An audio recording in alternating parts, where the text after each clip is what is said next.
So hello friends, welcome to my lecture on average case complexity. This is a part of my lecture series on the subject design and analysis of algorithm, or sometimes we say that this is computer algorithms. So before moving ahead, I want to request you all, if you are here for the first time, please subscribe my channel and share this lecture series if you know anybody for whom this can be helpful. So in the last lecture we have discussed about best case complexity. Today we are going to have a lecture on average case complexity.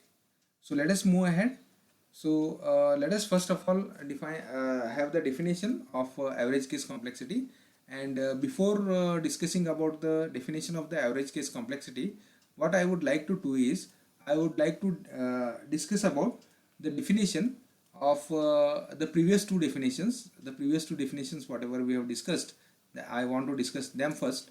So the first definition that we have discussed is big O, and big O was defined as f of n is equal to big O of g of n if what used to happen is f of n was always less than or equal to c into g of n, okay, for all values of n greater than or equal to n0.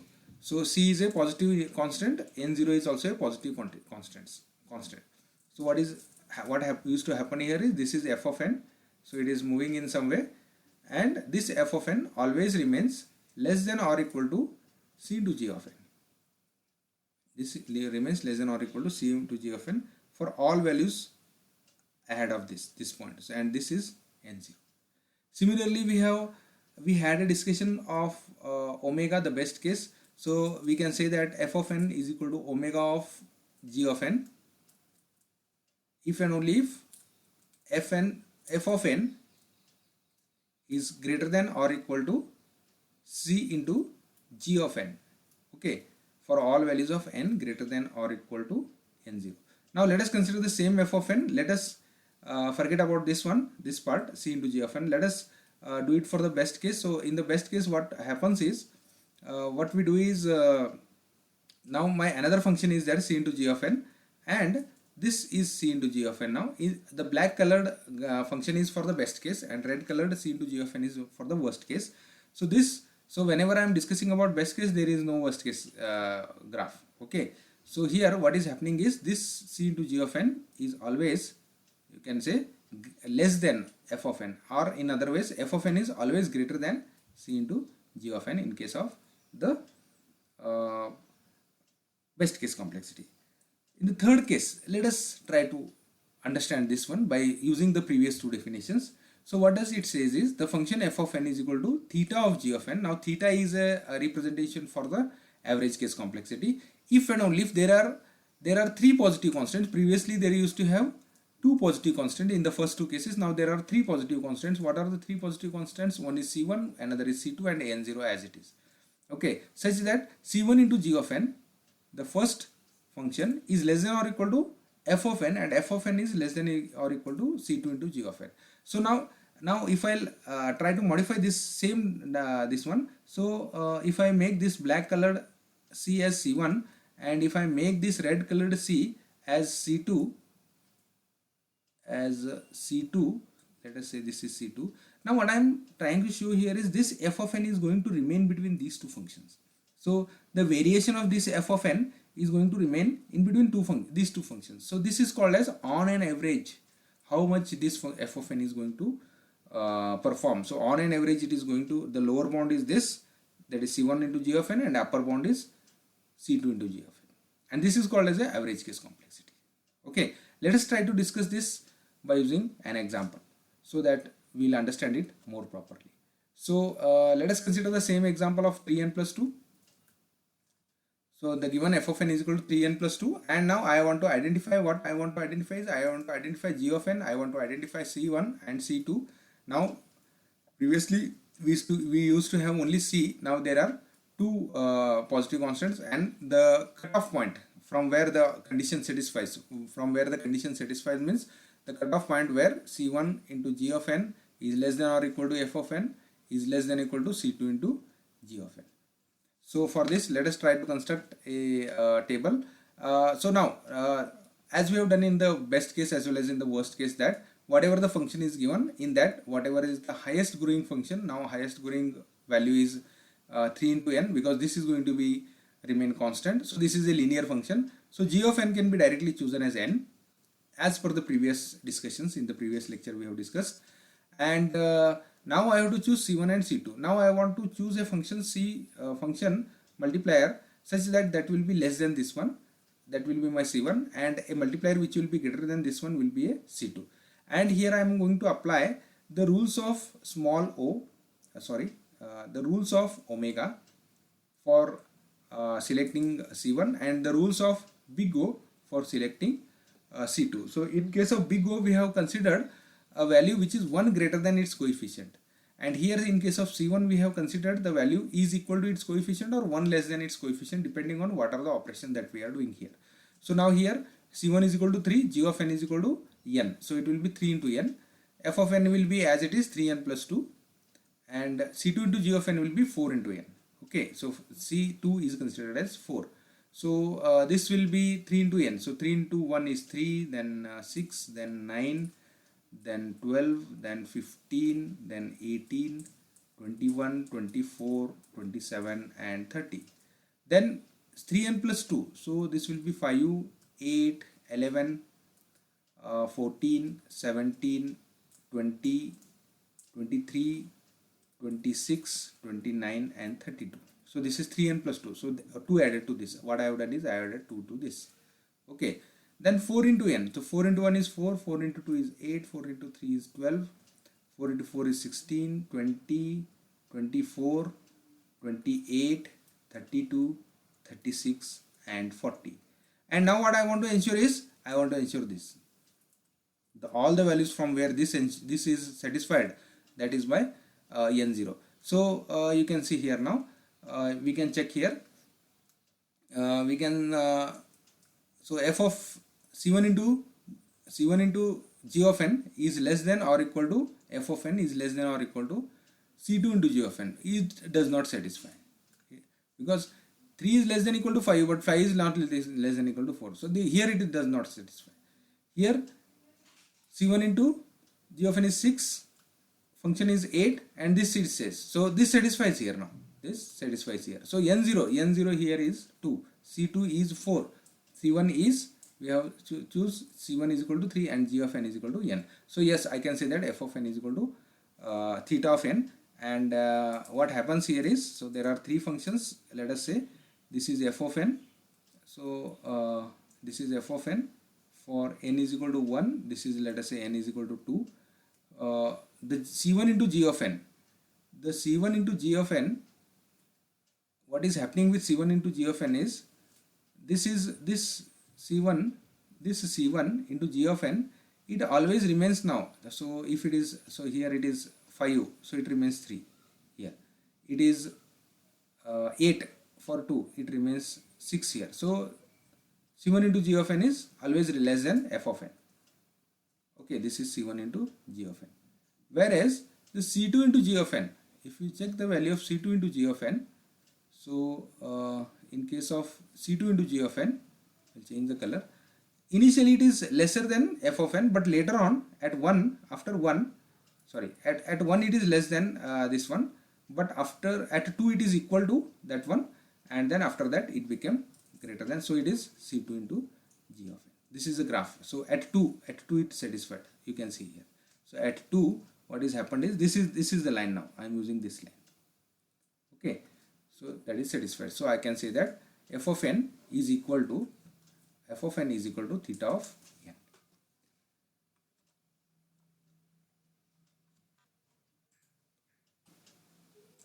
So now moving ahead, let us try to move ahead, and the another example considered is 3n minus 2 now. So in case of 3n minus 2, again previous example is 3n minus 1, sorry, 3n plus 2, and now it is 3n minus 2. What happens when there is a negative sign? I want to show here. So how to choose the value of c1 and c2. So now whenever there is a negative sign, you can consider c1 is equal to 1 less than the coefficient of the highest degree. Then equal to, you can consider equal now, because anyhow something minus 2 is there, and so it is going to satisfy that one. So here C1 is 2, so 2 into 1 is 2, and 2 into 2 is 4, 2 into 3 is 6, 8, 10, 12, 14, 16, 18, 20. Okay, f of n will be 3n minus 2, so 3 into 1, 3 into 1 is 3, 3 minus 2 is 1, 3 into 2, 6, 6 minus 2 is 4, 3 into 3, 9 minus 2, 7, 3 into 4, 12, 12 minus 2 is 10, 3 into 5, 15 minus 2, 13, 18 minus 2, 16, 21 minus 2, 19, 21 minus 2, 19, then 24 minus 2, 22, 27 minus 2, 25, and 30 minus 2, 28. So these are 3n minus 2 and 3n. Now it will be 3n. So it will be 3, 6, 9, then 12, then 15, then 18, then 21, and so on, let us say. Now here, what is the condition to satisfy? Condition is f of n should be greater than or equal to c1 into g of n, and it should be less than or equal to c2 into g of n. And it does not satisfy here. This one is not satisfying. So I cannot say n0 can start from this. No. Here it satisfies. So c1 into g of n is less than f of n, and it is less than c2 into g of n. And it satisfies for all the remaining values. So g of n is considered as n here.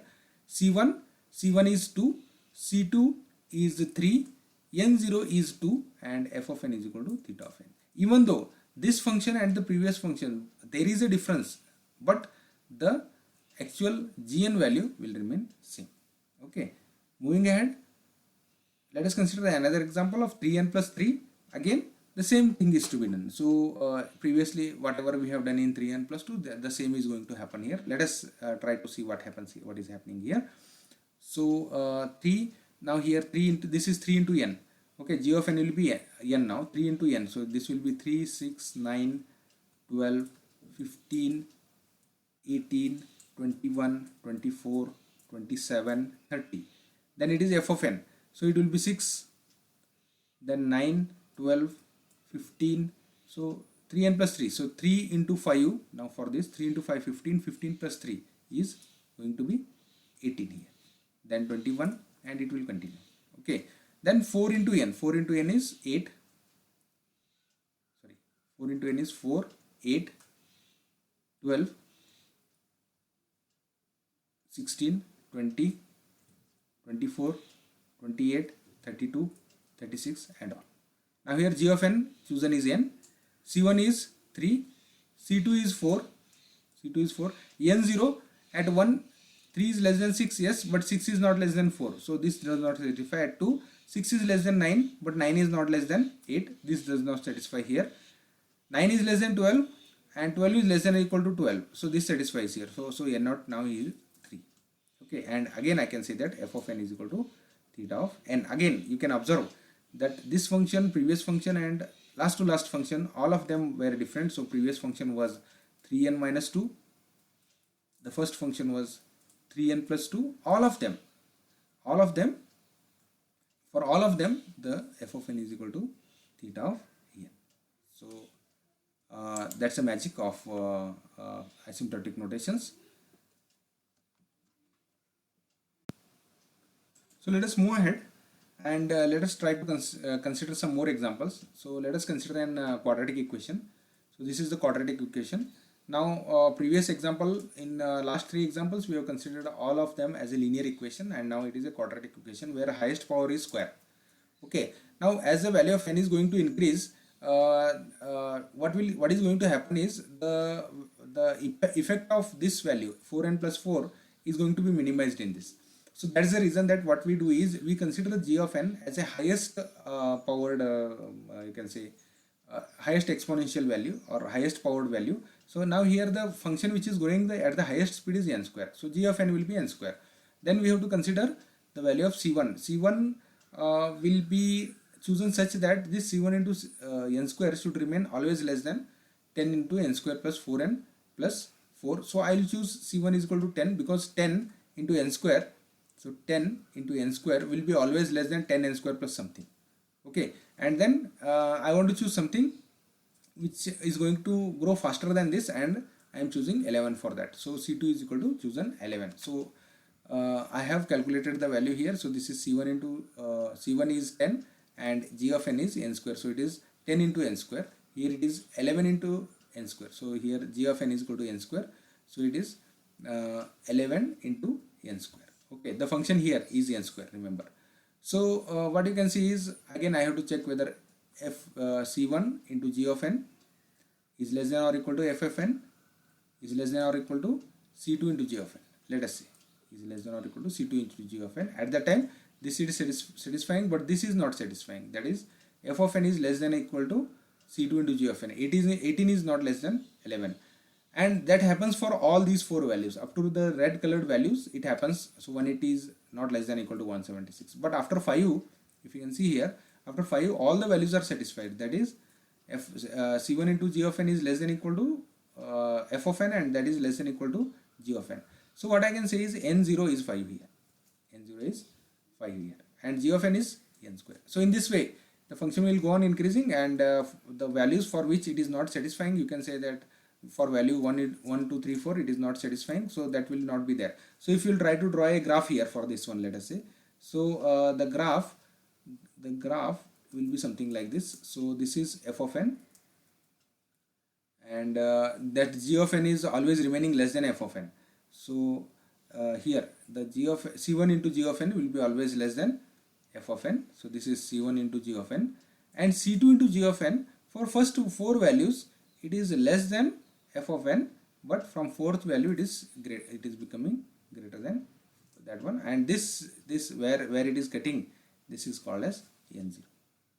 Moving ahead, let us try to have another another example, and in this particular example I want to discuss about, can we say this one, that is 10n square plus 4n plus 4 is equal to theta of n. This same thing we have done previously. So what we have said is, we have proved that 10n square plus 4n plus 4 is equal to big of n cube we have done over there. You can go through my video.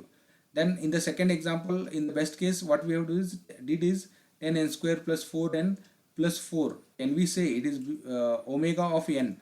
It is omega of n, and we found that it is true, and we found that this is true. But can we say this is true or false? Or false. So in previous 2 cases it was true. Okay. Now what happens is, you consider any value for c of n, it is going to remain less than f of n. Okay. So because if you consider c of n is equal to 10, so it will be 10 into n. So it will be 10 into n. So it will be 10, 20, 30, 40, 50, 60, 70, 80, 90 and 100. And f of n will be, we have calculated the values in previous this one. So f of n will be 10 into n square, 10 into 1, 10 plus 4, 14 plus 4, 18. For 2 it will be 40 plus 8, 48, 52.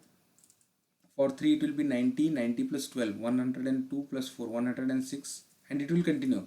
But you cannot find out a multiplier for n, even if you take it as 100n. So it will be 100, this will be 200, this will be 300. For 4, if you will see here for 4, so 10 into 16, 160, 160 plus 16 is 196 plus 4, 200, this becomes 200. So this becomes 200 and this becomes 400. Okay, but with at 10, if you see it at 10, so what is happening is 10 into 10 square is 1000. So this is 1000 plus 40 plus 4. So this will be 1044. For 10 it will be 1044. And here 100 into 10, 100 into 10 will be 1000, and this will not satisfy. After this, after 10, no values will be satisfied. You can check here. So for this case, this is not true. This is false. In previous 2 cases, it was true, but here it is false. This is not possible here. This condition is not possible in the average case complexity. Moving ahead, let us consider one example on exponential growth function. So exponential function, so this is an exponential function because the multiplication factor over here is 2 raised to n. So this is the highest growing function now. So this becomes my g of n, and my c1 becomes 6. 6 becomes my c1. If there is a minus sign here, then 5 will be my c1, as we have discussed in the previous discussion. And 6 plus 1, 7 will become my another value. Okay, so I have done the calculation. So c1 is equal to 6 I have taken, and this is 6 into 2 raised to n. This is f of n, so it is 6 into 2 raised to n plus n square, and this is 7 into 2 raised to n. Now you can see here, this satisfies, but this does not satisfy. So now my n0 cannot be up to this. Okay, but after this, if you will see all the values after this, from 4 all the values satisfies. So what you can see is my c1 is equal to 6, my c2 is equal to 7, n0 is equal to 4, and g of n is equal to 2 raised to n. So I can say that f of n is equal to big O of 2 raised to n. It is big O of 2 raised to n. Okay, so this is about the exponential function, and this is the growth. So this particular growth, there is very much small change in the particular values. So you may not be, it may not be possible to see the values, but the thing is that up to 4, there is very much confusion in this particular graph, if you will see. So there is very much confusion up to 4, but after 4 you can find that the difference is varying. These functions are varying. Okay, so n0 is equal to 4. That is the reason that we have taken. Okay, if you can draw this one, you go to the, you make use of Excel and put the values into that, it will draw a graph for you. So this is all about the session on average case complexity. So I hope you enjoyed the session, and with this I stop my session, and I would like to request you all to subscribe my channel and share it to your friends. Thank you.